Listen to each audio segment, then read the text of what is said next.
isengesho kuko Imana ishobora byose yashatse kwihamagarira umubyeyi wacu, umuvandimwe wacu, inshuti yacu Ingabire Immaculée, tugiye kubika umubiri we mu gitaka kugira ngo usubire aho waturutse, kandi kubera ko Kristo ari uwa mbere mu bapfuye akaba ari nawe uzaha umubiri wacu gusa n'uwe wazutse, muzi dutakambire uyu mubyeyi kuri Nyagasani kugira ngo azamuzure ku munsi w'imperuka, amushyire mu batagatifu mu bwami bwe. Nyagasani muhihirwe ridashira, maze urumuri rw'iteka umurikire aruhukire mu mahoro. Nyagasani muhe irirwe ridengesho kuko Imana ishobora byose yashatse kwihamagarira umubyeyi wacu, umuvandimwe wacu, inshuti yacu Ingabire Immaculée, tugiye kubika umubiri we mu gitaka kugira ngo usubire aho waturutse, kandi kubera ko Kristo ari uwa mbere mu bapfuye akaba ari nawe uzaha umubiri wacu gusa n'uwe wazutse, muzi dutakambire uyu mubyeyi kuri Nyagasani kugira ngo azamuzure ku munsi w'imperuka, amushyire mu batagatifu mu bwami bwe. Nyagasani muhihirwe ridashira, maze urumuri rw'iteka umurikire aruhukire mu mahoro. Nyagasani muhe irirwe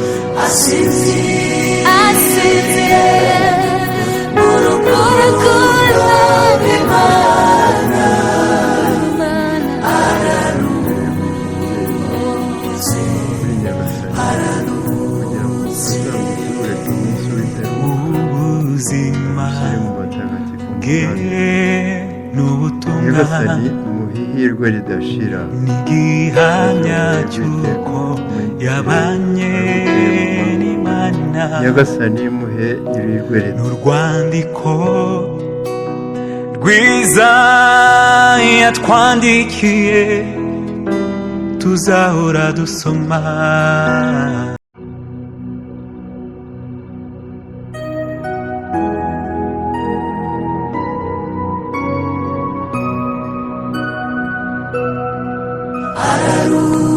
Ararutse inshuti ya Yesu, arukiye mu gituza cye, asinziriye mu rukundo rw'Imana. Ararutse, ararutse. Umukunzi w'Umwami Yesu, impumuro nziza ya Kristo, yamenyesheje abantu ibyo gukiranuka, asoje umurimo we, araruhutse. Amaso yacu yaramubonye, amatwi yacu aramwumva, yahinduriye benshi ku gukiranuka, asoje urugendo arataha. Umugeni wa Kristo ararutse, inshuti ya Yesu, kunzi w'Imana, arukiye mu gituza cye, asinziriye mu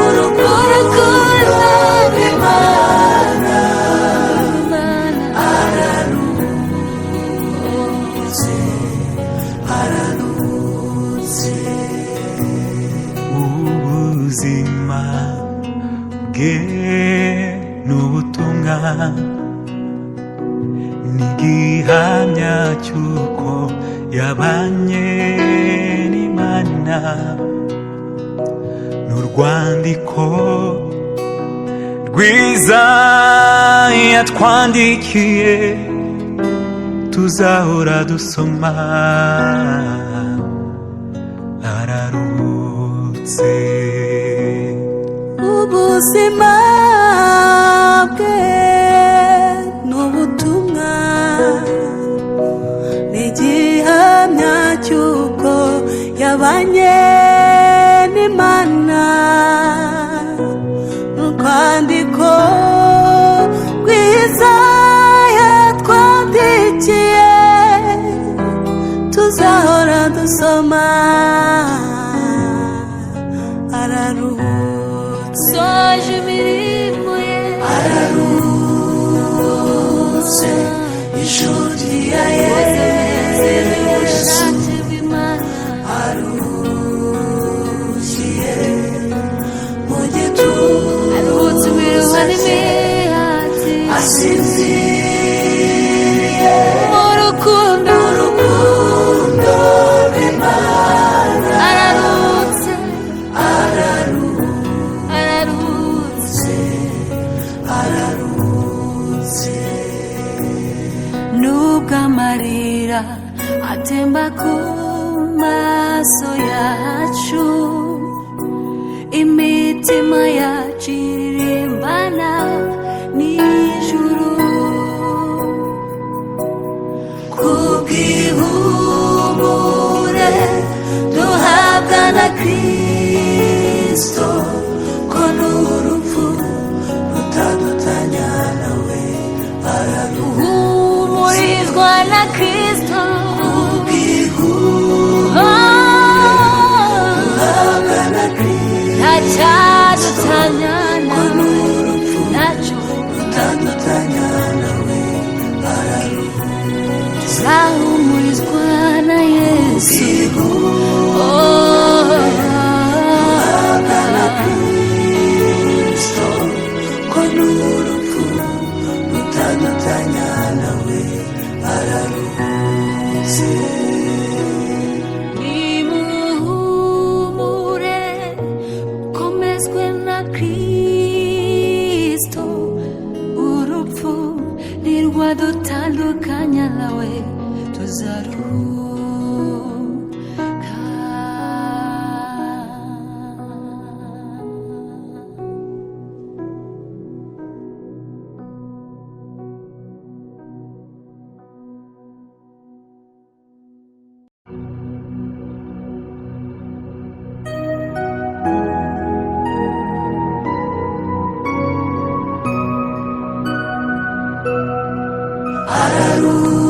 Araruhutse inshuti ya Yesu aruhukiye mu gituza cye, asinziriye mu rukundo rw'Imana. Araruhutse araruhutse umukunzi w'umwami Yesu, impumuro nziza ya Kristo yamenyesheje abantu ibyo gukiranuka, asoje umurimo we. Araruhutse amaso yacu yaramubonye, amatwi yacu aramwumva, yahinduriye benshi ku gukiranuka, asoje urugendo arataha. umugeni wa Kristo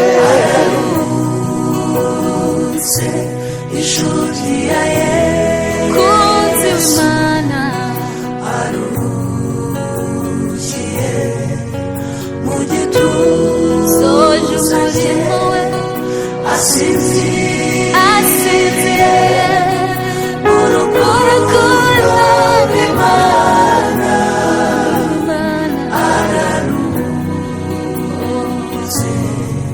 araruhutse ubuzima bwe n'ubutumwa n'igihamya cy'uko yabanye n'Imana n'urwandiko rwiza yatwandikiye tuzahora dusoma araruhutse ubuzima bwe n'ubutumwa n'igihamya cy'uko yabanye n'Imana n'urwandiko rwiza yatwandikiye tuzahora dusoma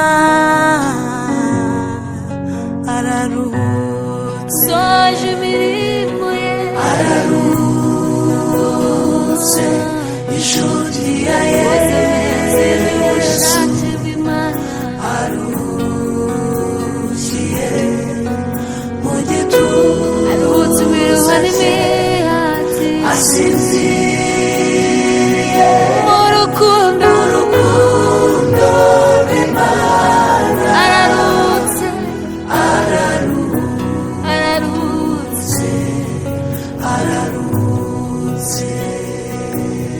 nubwo amarira atemba ku maso yacu imitima yacu irimbana n'ijuru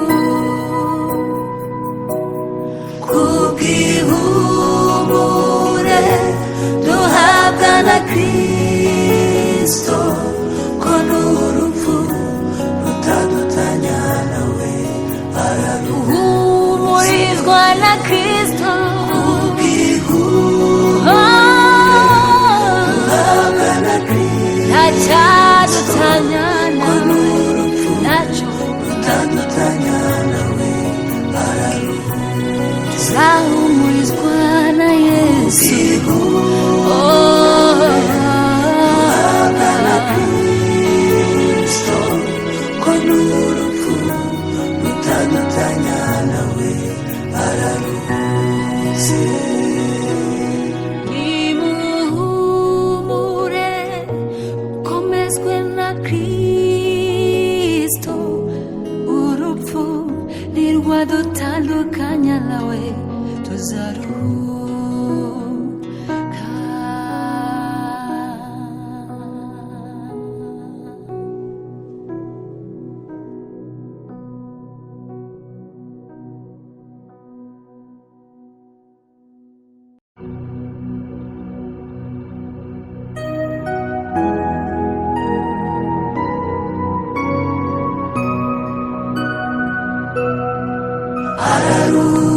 araruhutse inshuti ya Yesu aruhukiye mu gituza cye asinziriye mu rukundo rw'Imana araruhutse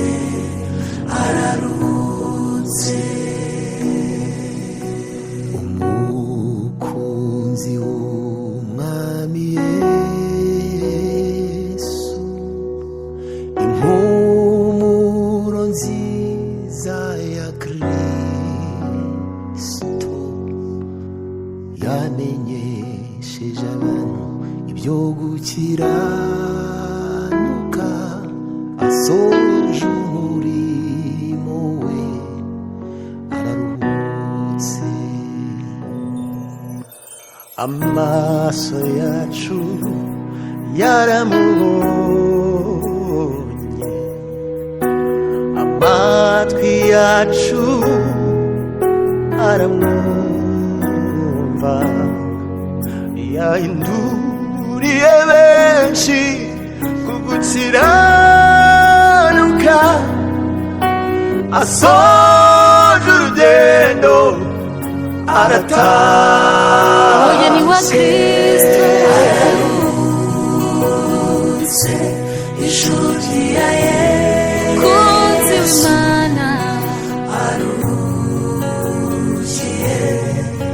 mu gituza soje umurimo we asinziriye mu rukundo rw'Imana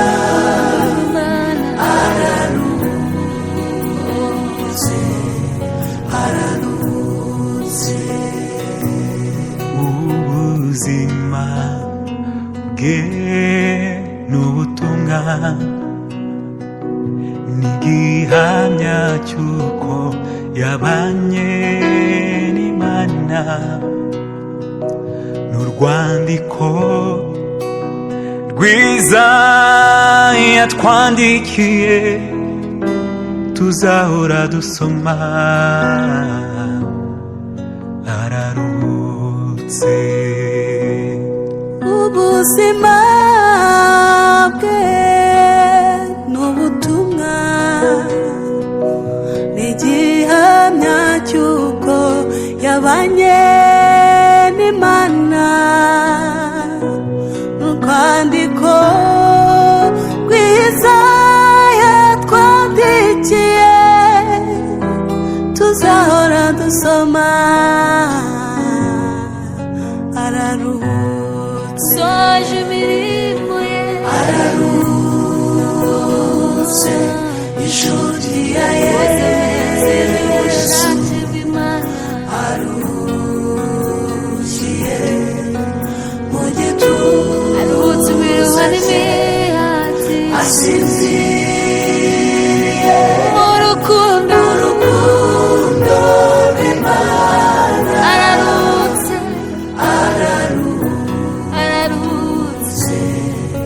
ararutse nubwo amarira atemba ku maso yacu imitima yacu iririmbana n'ijuru kubw'ihumure duhabwa na Kristo ko n'urupfu rutadutanya nawe uhumurizwa na Kristo duhabwa na Kristo ntacyadutanya nawe ntacyo rutadutanya nawe tuzahumurizwa na Yesu duhabwa na Kristo ko n'urupfu rutadutanya nawe ararutse nimuhumure komezwe na Kristo urupfu ntirwadutandukanya nawe tuzaruhuka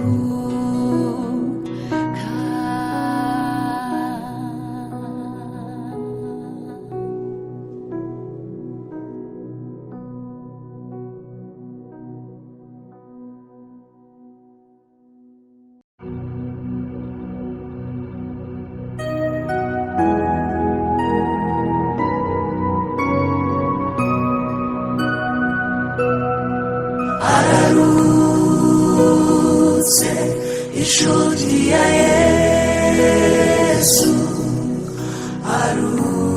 arukiye mu gituza cye asinziriye mu rukundo rw'Imana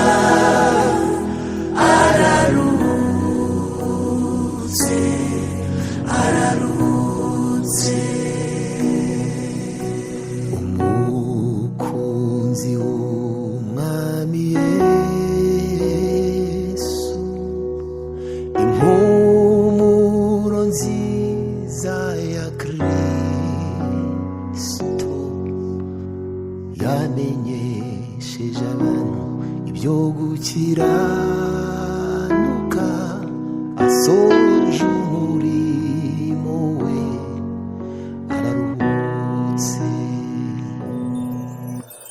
Amaso yacu yaramubonye, amatwi yacu aramwumva, yahinduriye benshi ku gukiranuka, asoje urugendo arataha. Umugeni wa Kristo araruhutse, ijuru ryaye kunzi w'Imana aruhukiye mu gituza, soje umurimo we asinziriye mu rukundo rw'Imana.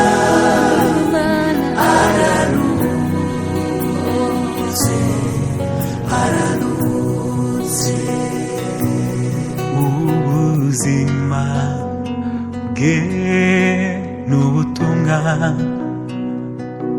n'igihamya cy'uko yabanye n'Imana,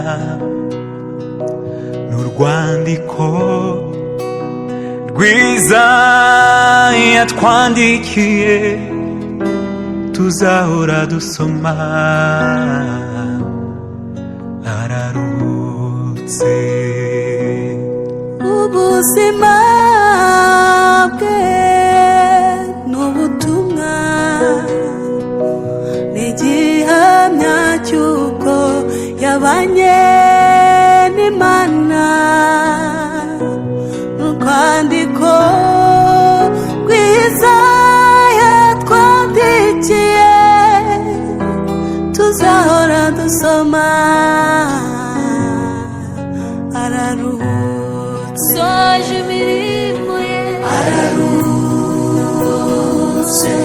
ijuru ryaye ubushake bw'Imana aruhukiye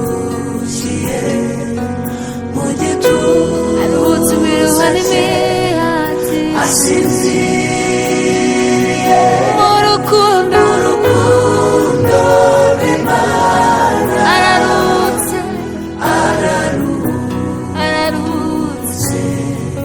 Araruhutse, nubwo amarira atemba ku maso yacu, imitima yacu iririmbana n'ijuru kubw'ihumure duhabwa na Kristo, ko n'urupfu rutadutanya nawe. uhumurizwa na Kristo, duhabwa na Kristo, ntacyadutanya nawe, ntacyo rutadutanya nawe. tuzahumurizwa na Yesu. Duhabwa na Kristo, ko n'urupfu rutadutanya nawe. Araruhutse. Nimuhumure, komezwe na Kristo, urupfu ntirwadutandukanya nawe, tuzaruhuka.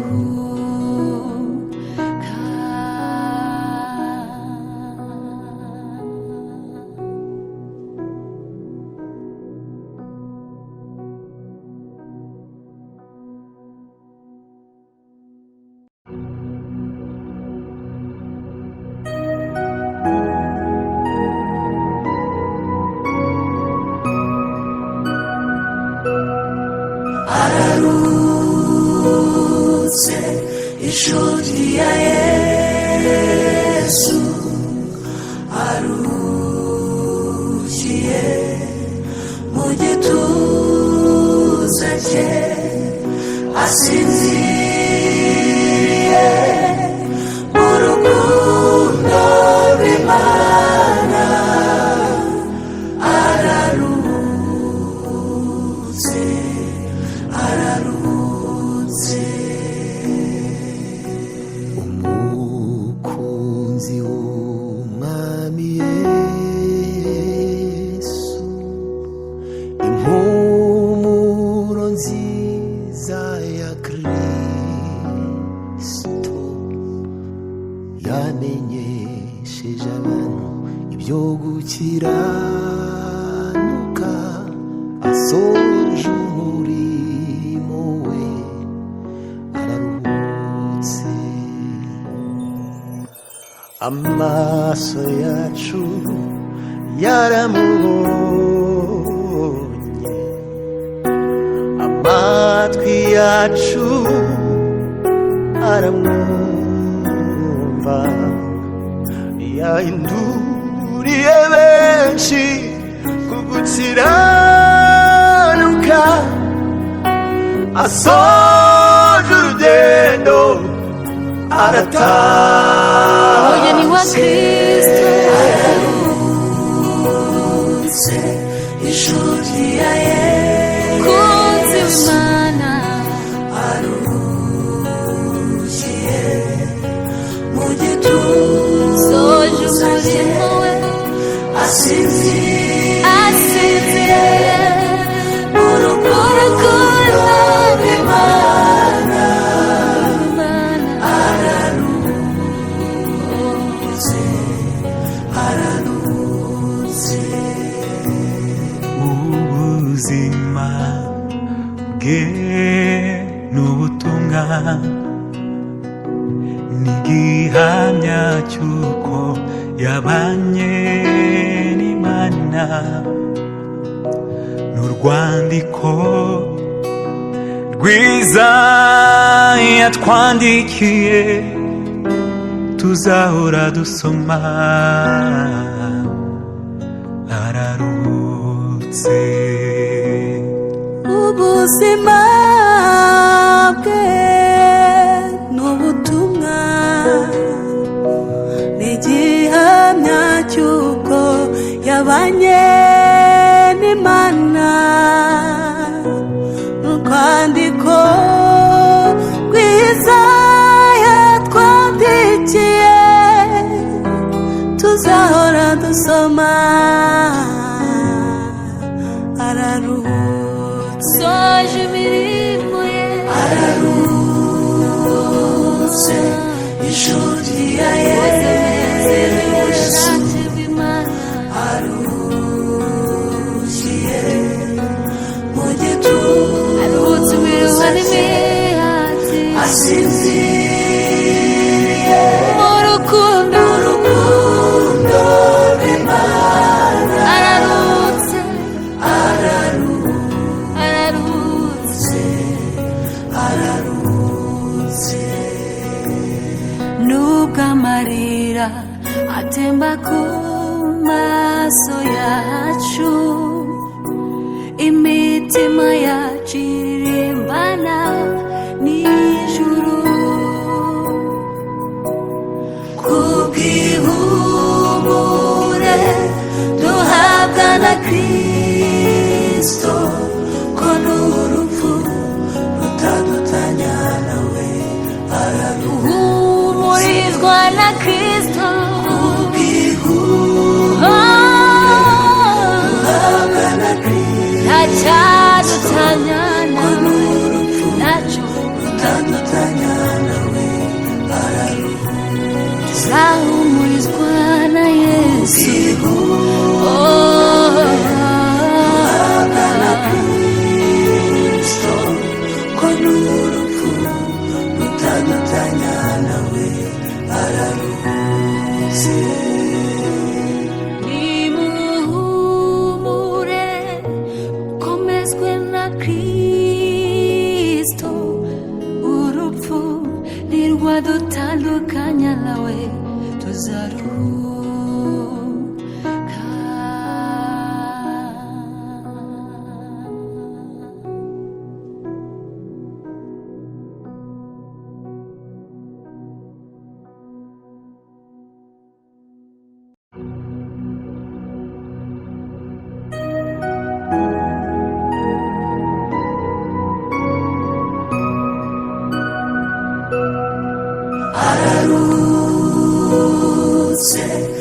ishuri ya Yesu arukiye mu gituza cye asinziriye mu rukundo rw'Imana ararutse ararutse